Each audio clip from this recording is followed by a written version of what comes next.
Hello दोस्तों, नमस्कार। स्वागत है आप सभी प्यारे दोस्तों का आपके अपने YouTube चैनल सक्सेस इंग्लिश पर।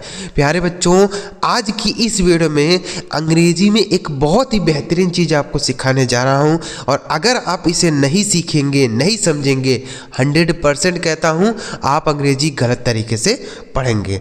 क्या चीज़ है आज की इस वीडियो में वह आगे आपको पता चलेगा। लेकिन इससे पहले अगर आपको यह वीडियो पसंद आता है लाइक करिएगा। इस चैनल पर पहली बार आए हैं, सब्सक्राइब भी नहीं किए हैं तो चैनल को सब्सक्राइब करके बेल आइकन को भी दबा लीजिएगा। ठीक है बच्चों, चलिए देखते हैं।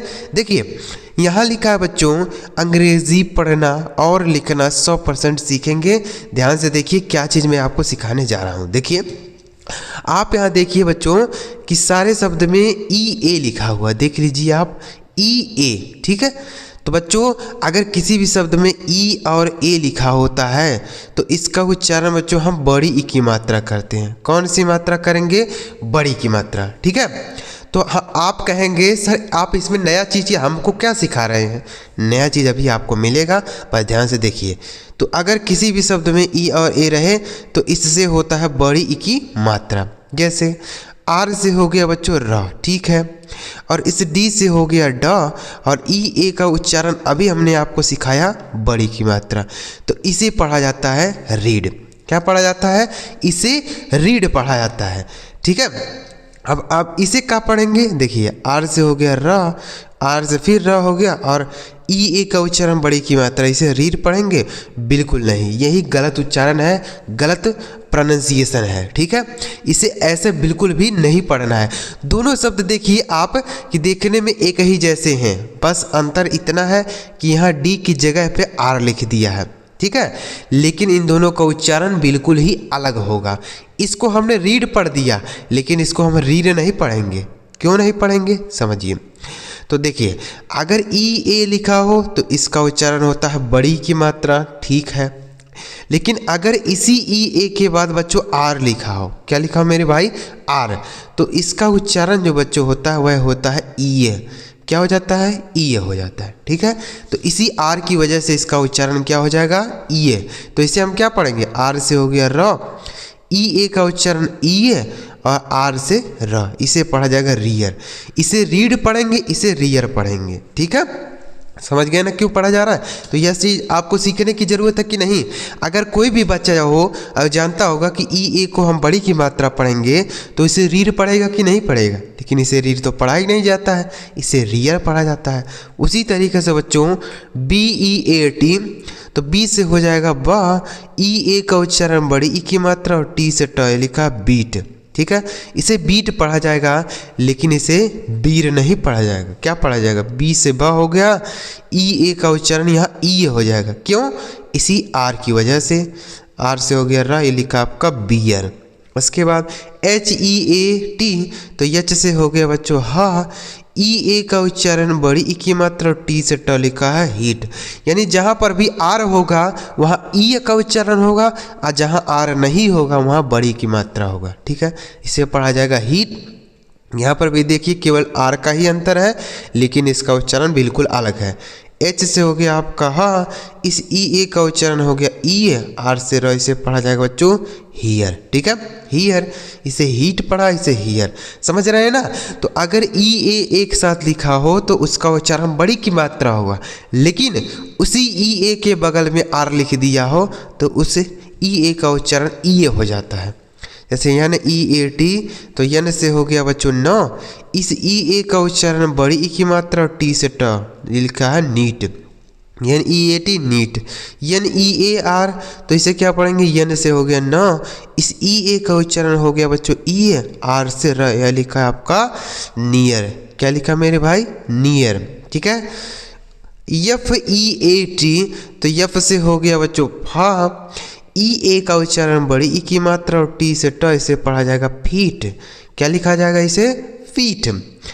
FEAR, तो F से हो गया फ, इस EA का उच्चारण हो गया E, R से र, यह लिखा बच्चों फियर। क्या लिखा मेरे भाई? फियर। उसी तरीके से PEA, तो P से हो गया प, इस EA का उच्चारण बड़ी ई की मात्रा, और K से क, यह लिखा है आपका पीक। ठीक है, पीक। PEAR, तो P से हो गया बच्चों प, EA का उच्चारण ई, R से र लिखा है पियर। तो इसी R की वजह से इस शब्द का उच्चारण ही बदल जा रहा है। ठीक है, देख रहे हैं ना, सारे जगह केवल इसी R का अंतर है। देख लीजिए, सारे जगह T के जगह पे R लिखा है, यहाँ T के जगह पे R है, यहाँ भी T के जगह पर R है, यहाँ K के जगह पे R है, यानी R की वजह से उच्चारण बदल जा रहा है। ठीक है, देख रहे होंगे कि दोनों शब्द एकदम सेम लग रहे हैं, देखने में एकदम सेम लग रहा है ना, बस R की वजह से उच्चारण बदल गया। तो यह बात आप समझ गए ना कि अगर EA किसी शब्द में लिखा हो तो उसका उच्चारण हो गया बड़ी की मात्रा, लेकिन उसी EA के बगल में R लिख दिया हो तो उस EA का जो उच्चारण होगा वह EA हो जाएगा। यह नियम आप समझ गए ना। तो इसलिए हमने इसको क्या पढ़ा, इसको रीड पढ़ा, इसको रियर, इसको बीट पढ़ा, इसको बियर, इसको हीट पढ़ा, इसको हियर, इसको नीट पढ़ा, इसको नियर, इसको फीट पढ़ा, इसको फियर, इसको पीक पढ़ा और इसको पियर। समझ गए ना। चलिए अब एक तरीका और सीखते हैं बच्चों। देखिए, अब आप यहाँ देखिए कि लिखा है PAIN, तो आप यहाँ देखिए लिखा गया है A और I। तो A और I का उच्चारण जो होता है बच्चों वह होता है A की मात्रा। क्या होता है मेरे भाई, A की मात्रा। ठीक है, तो हम कैसे पढ़ेंगे इसे, देखिएगा PAIN है, तो AI का उच्चारण एक ही मात्रा, तो P से हो गया प, AI का उच्चारण एक ही मात्रा और यानी से ना, तो इसे पेन पढ़ेंगे, बिल्कुल इसे पेन पढ़ा जाएगा। अब देखिए, इसे हमने पेन पढ़ दिया तो इसे क्या पढ़ेंगे, P से हो गया प, AI का उच्चारण एक ही मात्रा, R से रा, इसे पेर पढ़ेंगे, बिल्कुल नहीं, यह गलत उच्चारण है, इसको ऐसे बिल्कुल नहीं पढ़ा जाएगा। क्या पढ़ा जाएगा, क्यों ऐसा नहीं पढ़ा जाएगा यह समझिए बच्चों। इसी R की वजह से हम आपको बताए हैं ना पिछले वाले तरीके में, इसमें हमने आपको बताया कि इसी R की वजह से उच्चारण बदल रहा है, तो यहाँ पर भी इसी R की वजह से उच्चारण इसका बदलेगा। यहाँ पर हमने इसको पेन पढ़ा, लेकिन इसको हम पेर नहीं पढ़ेंगे, क्या पढ़ेंगे तब। तो देखिए, अगर AI रहे तो एक ही मात्रा होगा, बिल्कुल सही है, लेकिन इसी AI के बाद अगर R लिख दिया हो तो इसका उच्चारण A हो जाएगा। क्या हो जाएगा मेरे भाई, A। ठीक है, AI का उच्चारण एक ही मात्रा है और AI के बाद R रहेगा तो A है। जैसे P से हो गया प, AI का उच्चारण A, R से रहे, इसे पढ़ा जाएगा पेयर। क्या पढ़ा जाएगा मेरे भाई, पेयर। बच्चों समझ आ रहा है कि नहीं आ रहा है, क्या चीज़ मैं आपको समझा रहा हूँ, यह चीज़ आपको सीखने की बहुत ही ज़रूरत है। इसे पढ़ा जाएगा पेयर। FAIL, तो यफ से हो गया फ, AI का उच्चारण एक ही मात्रा, यल से ला, इसे फेल पढ़ा जाएगा। जब R रहेगा तभी उच्चारण बदलेगा, बाकी नहीं बदलेगा, इसे पढ़ा जाएगा फेल। FAIR, यफ से हो गया फ, AI का उच्चारण A, R से र, इसे पढ़ा जाएगा फेयर।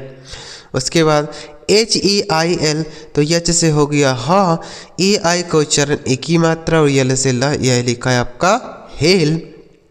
HAIR, यच से हो गया ह, AI का उच्चारण A, R से र, इसे पढ़ा जाएगा बच्चों हेयर।